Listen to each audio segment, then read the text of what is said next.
கல்யாணம் ஆகாதவங்களாம் உனக்கு கொண்டாந்து ஜாதகத்தை கொடுத்தா டப்பு டப்பு டப்பு டப்புன்னு கல்யாணம் ஆயிரதாம்ல. பேரு கல்யாண சுந்தரம். ஆமாங்க. அப்பா பேரு ஆறுமுகம். ஆமா. அம்மா பேரு முனியம்மா. கரெக்டா சொன்னீங்க. அக்கா ஒருத்தர் இருக்காங்க. ஆமா. வயசு 47. கரெக்டா சொன்னீங்க. பேரு காயத்ரி. அக்காவுக்கு ஒரு மகன் இருக்கான். ஆமா. பேரு கௌதம். கௌதம் கௌதம். வயசு 27. ஆமா ஆமா 27. உன் வீட்டு விலாசம் சொல்றேன் கேட்டுக்கோ. சொல்லுங்கயா. 3வது குறுக்கு தெரு, லேக் ஏரியா, வள்ளுவர் கோட்டம், எதிர்ப்புறம். ஆமா ஆமா ஆமா. Door number.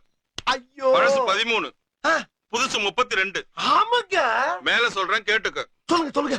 போன வாரம் ரேஷன் கடையில 5 கிலோ பாமாயில், ஆமா 5 கிலோ ரவை, 3 கிலோ சீனி வாங்கியிருக்க. ஆஹா அடாடா ஐயா, நீங்க என்னையா ஜோசியர்? ஜாதகத்துல ஒரு மனுஷன் ரேஷன் கடையில என்னென்ன வாங்கினாங்கிற பூரா கரெக்டா சொல்றீங்களா ஐயா? எப்படியா ரேஷன் கார்டை கொடுத்தா வேற என்னத்தடா சொல்ற? ரேஷன் கார்டா? பின்ன ஜோசியர்ட்ட வரும்போது ஜாதகத்துக்கு பதிலா ரேஷன் கார்டு எடுத்துட்டு வந்திருக்கிய, உனக்கு எல்லாம் எப்படா கல்யாணம் நடக்கும்? ஐயா தப்பு நடந்து போச்சியா, கொஞ்சம் கரெக்டா சொல்லுக்கியா. உனக்கு மட்டும் இல்லடா, உன் மூஞ்ச பார்த்து சொல்றேன், உன் ஏரியால இருக்க எவனுக்குமே கல்யாணம் நடக்காது.